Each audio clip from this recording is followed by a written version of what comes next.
Hey guys, Bolt here. We're here for a quick little thing. We're gonna go over the a little summary and like the big like things that the Fazbear Frights do for the series.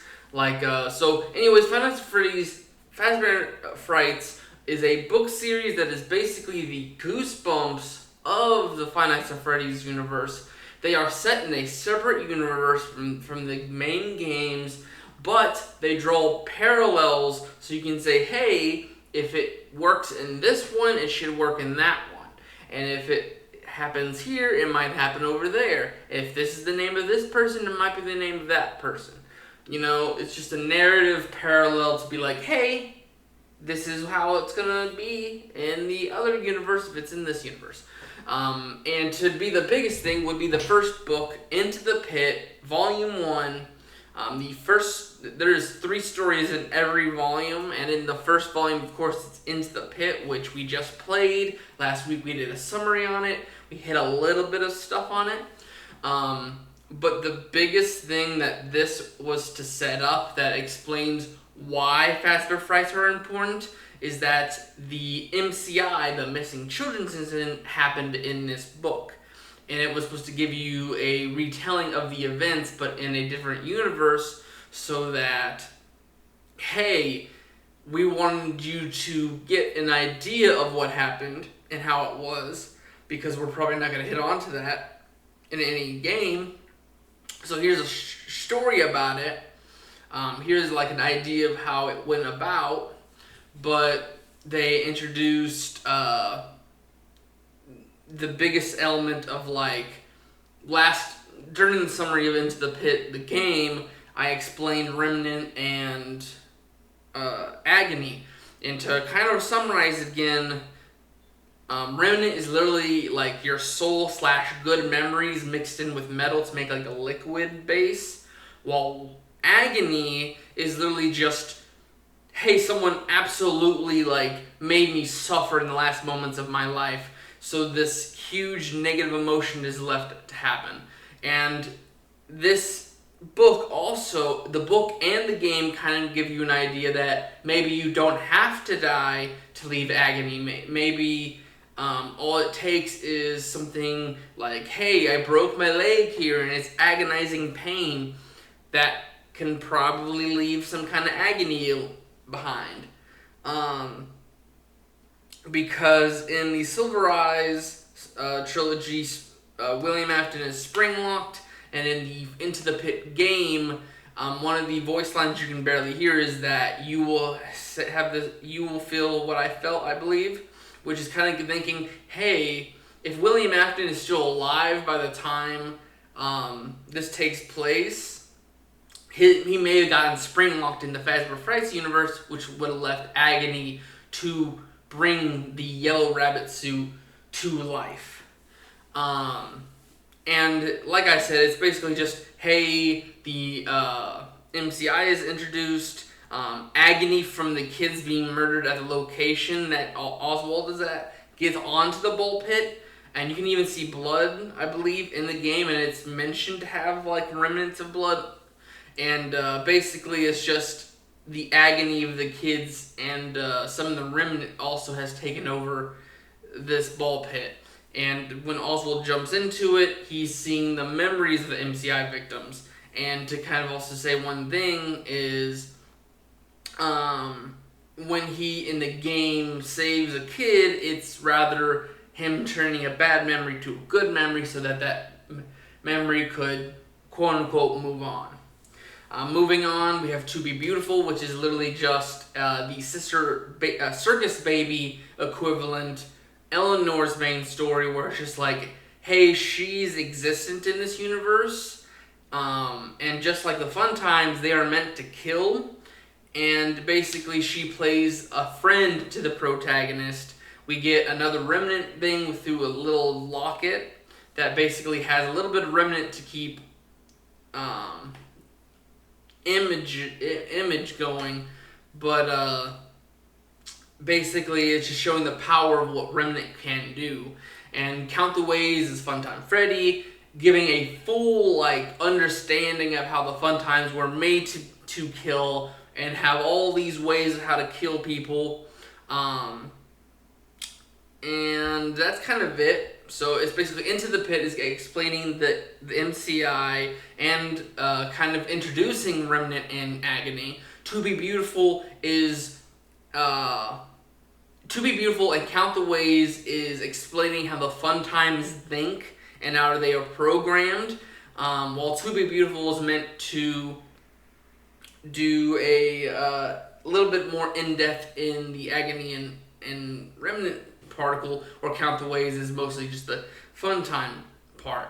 Moving on to the second volume, Fetch, which is starting with the first story, Fetch, which is we didn't get Sparky the dog canon-wise, so we got a four-legged dog who is basically a Bluetooth that kind of is like, hey, there's more merchandise. There's probably more things that they did else than just the base animatronics. And then it also makes you think this may be been a William creation. Moving on to Lonely Freddy, which is yet again something that may be a William creation, because Lonely Freddy is just a little Freddy who, once he makes eye contact with someone, he's able to basically suck the soul out of that person, embody them into the Lonely Freddy, and then like robotically take over that person's body. And they go on to be that person, but the soul is left behind in the Lonely Freddy, which may be a way to Fetch and Lonely Freddy may have been ways for William to get Remnant and Agony. Out of stock is literally Plus Trap. I don't really think there's much of that one. 1:35 a.m., which is volume 3, we get to see the Annabelle doll. We see in Silver Eyes become a main character, and basically this, I believe it's a Remnant-induced hallucination, basically where it's just like, or Agony, where it basically just makes someone stay up all night. Room for One More is, I think this is the mini arenas. Hold on, here we go. Yeah, mini arenas. So in night 4 of Sister Location, you see the mini arenas climb into the suit. This is actually the story that says, hey, this one person at the Sister Location kept falling asleep. The mini arenas would appear but disappear when he came to consciousness, and it's because the mini arenas were going in his mouth, hiding in his body, and then leaving. Well, I think it's either they were leaving once he got out of the facility, or they were just like, all these mini arenas were just filling up his body to take him over. The New Kid is literally just a Golden Freddy story. New Kid shows up, goes to Freddy's. The protagonist tries to play a prank and put him in the Golden Freddy suit, but gets spring locked. He feels bad, comes back a day or so back, and it's another spirit in that body. He gets put in the Golden Freddy, and then the kid who is the New Kid shows up again with a smile on his face. So this is basically saying, hey, the Golden Freddy at least can project his spirit out. Then there's also the chance, we also seen the projection in the movies. And then this also is confirming that there's a chance for there to be 2 spirits in one suit. We'll talk about Stitch Wraith at the end, who's another 2-spirit animatronic. Or possession. Step Closer, Volume 4 is literally a Foxy story,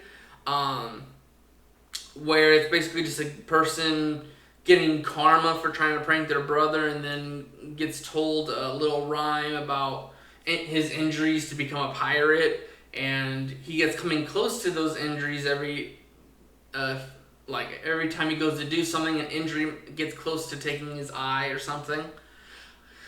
Well, I think it's his hand. You need an arm and an eye. An eye and an arm, I believe. And in the end of the story, he goes to try to unjinx himself but gets hit, and then he thinks he's still alive, but it's actually like a remnant slash agony induced coma where he's still alive, but his body is dead, and he gets this see like his mom had put him up for organ donation, and they took his eye and arm. Dance with Me is a Ballora story. Person is a thief, takes some glasses. You get to see Ballora through a filter, which I think is supposed to go for the Vanny mask. Because in the Ruined game, you have to have the Vanny mask to see certain things that aren't there if you're just without the mask. So if you put these glasses on, you're able to see Ballora, who is most likely having like the illusion disc that we see in Sister Location, where you may not be able to see her based on that. Or we might have like a remnant or agony thing where like you won't be able to see her because of the aura. Just think, anyone who's a Doctor Who fan, imagine the 10th Doctor with his like little necklace when he was fighting the Master, that all they had to do was wear that and people wouldn't care to look at them. It would kind of be like they noticed them, but they looked past them. Volume 5 is Bunny Call. Bunny Call is literally just a Scott Cawthon retell story. He went to a camp and they had a mascot who would try to wake up the family if you signed up for it. But in this story, in the actual book, it kind of then makes you think of like a William Afton / Yellow Rabbit scenario where a rabbit mascot comes for the kids. Going on to In the Flesh. What is that one? Oh, okay. In the Flesh is literally just the origin of Plushtrap. We have the Matt Pat callback, which isn't Matt Pat because Scott has said that this is just a random person. He uses a name, and this is his top 3 worst ever told stories. And in this one, basically, it's just, hey, a developer is trying to make a Springtrap game, but the developer gets angry and makes it to where the game is the AI can't kill him.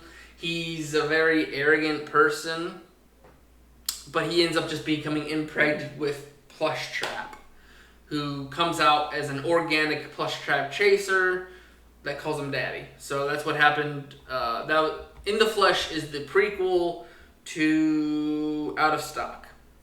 The Man in the Room of 1280 is literally a William Afton narrative parallel where a man who's been burnt, broken, and all that is left in a hospital room. Priests and all that try to like let him pass on, but some people see a spirit, which is most likely the spirit of Pig Patch, because I think it's a pig mask that this kid wears. So it's a victim of this William Afton parallel, who's keeping him alive, which is basically, hey, this is what happened with Ultimate Custom Night.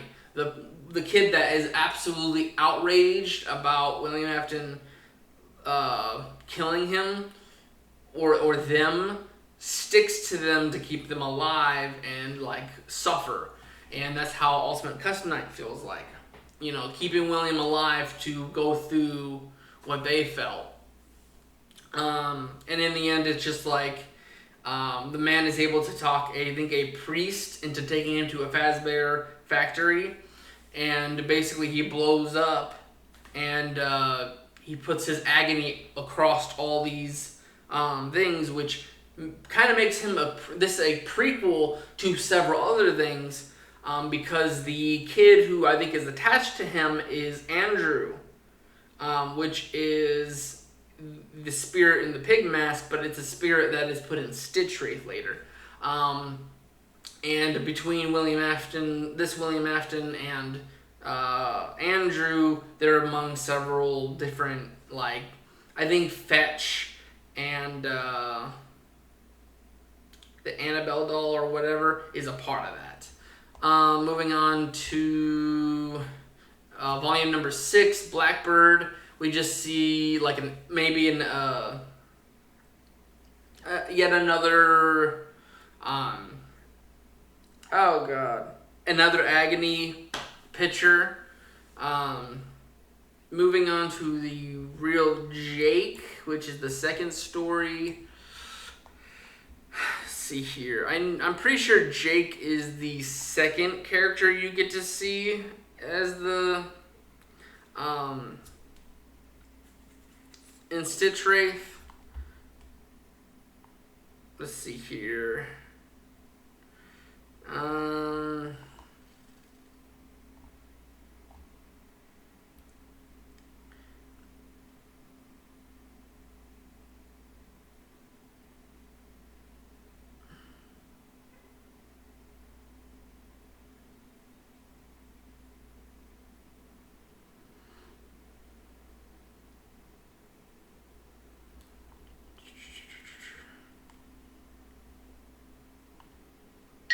Oh yeah, okay. So I think Jake. This is Jake's story about. I think he's ill during the entire story, and he eventually dies in the end.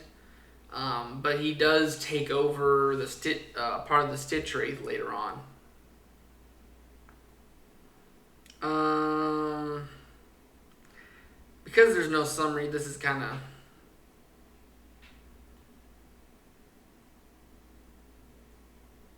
Okay, so he's got a disease that he's been fighting for 3 years.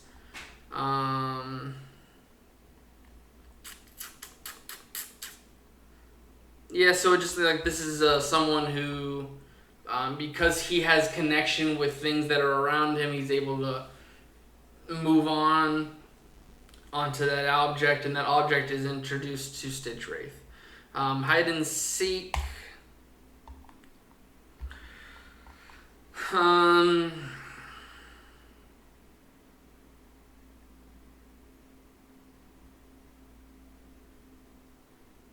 Is this okay? This is a Shadow Bonnie story where basically there's like a game where he's got to try to beat Shadow Bonnie, and because he tries to like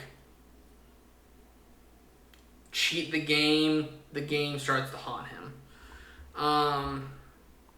The Cliffs, I believe, is like another agony / remnant thing where like there's a bear that tries to have a kid like lead into traffic, lead into falling off a cliff, but in the end, the father I think falls off the cliff and the son is still alive. It's a weird one. The breaking wheel. There's like a mechanism that it's like a semi-endoskeleton that this one kid who bullies the protagonist gets into. He basically does a spring lock motion where he just like now the robot takes over him. And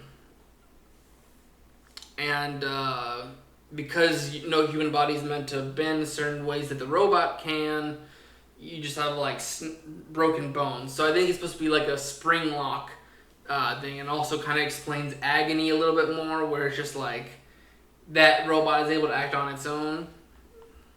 Let's see, where are we at? There is 12 stories, and we're on number 7. Okay, we've got 5 more stories. I gotta hurry this up.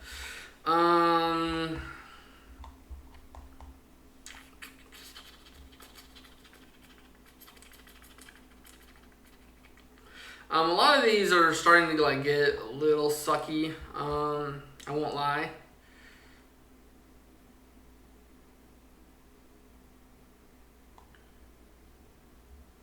Okay, what's this?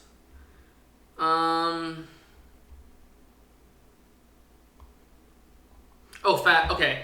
He Told Me Everything is a Fazbear story where it kind of is the monster blood of the Fazbear universe, where it's just like it imprints on a human, becomes that human, but the other human dies. Number 8, Gumdrop Angel. Another horror story about like, hey, there was like I think it's basically a girl becomes candy in the end, and kids are let to eat her. Sure Goes Lucky Day.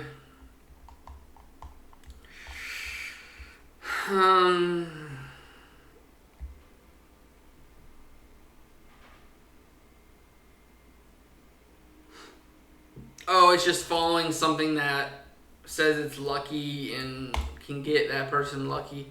That's kind of a meh story. Oh, I think what we found.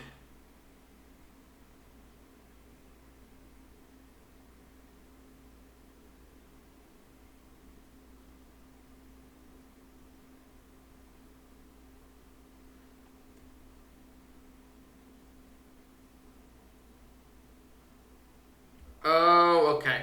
So what we found is the Five Nights at Freddy's story, where basically Springtrap is in the attraction, but his agony is starting to leak into the location itself, and this security guard slash employee of Fazbear Frights, um, like starts like hallucinating fire and all that. So I think it's supposed to explain what the phantoms were. It is like the agony of the others, because you see all the broken pieces of the animatronics across the location. It's their agony leaking in and starting to give you hallucinations. It also explains like the dark spring trap, like the second spring trap you can see when you're hallucinating and starting to low on breath. The puppet carver, I believe, is explaining where Balloon Boy and some of the other like sister location human figures come from. Jump for Tickets, I think, is explaining where Innard, I think, comes from. I think they explain that there's a clown that has similar looks to Innard. Tries to save this kid from going under, and he goes under this machine to try to like mess with it so that he get a lot of tickets, but he gets stuck under there and people come in to use it and they're jumping on it and he's under it, so he's getting punctured and all that. Pizza Kid, I think this is another like takeover or die story by using Fazbear products, basically. Yeah, looks like it. Friendly Face, Sea Bonnies, and what's Together Forever? I'm trying to like read past these ones that are ridiculous, just products that kill the kid or replace the kid, or like it doesn't really provide much.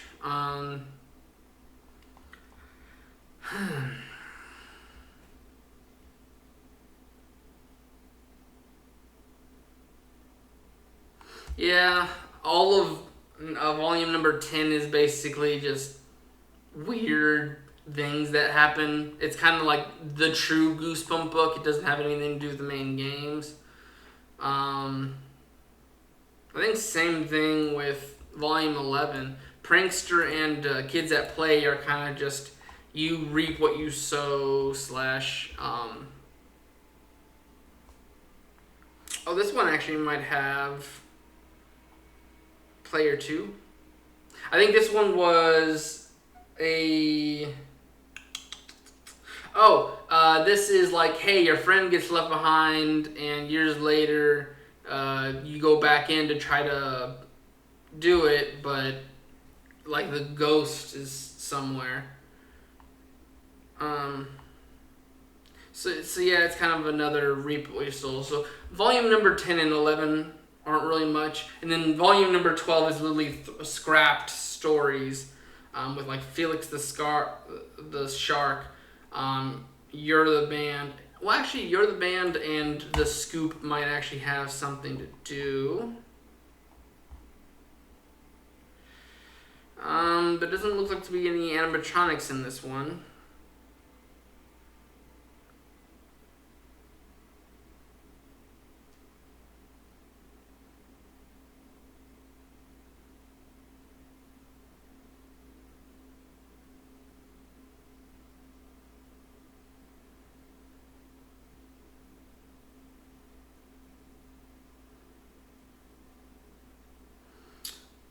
Okay, You're the Band is a little weird because it's like this person is in place of Freddy, but then like the puppet and all that. So You're the Band and The Scoop are like actual like explaining like spirits and what they do, kind of like hinting at the movie with the You're the Band and kind of explaining what they're trying to do with Abby there.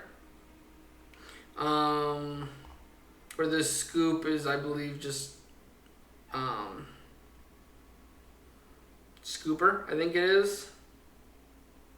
But anyway, most of the Fazbear Frights books are basically, hey, Fazbear product that we don't get to see in the actual games.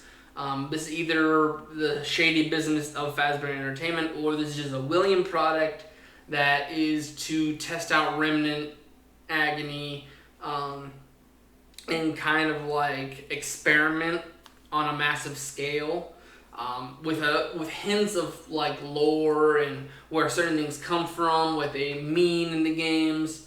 That's about what Fazbear Frights is. But anyways, I gotta get going. I'm gonna be late if I don't go now. So I will see you guys in the next one. Bye bye.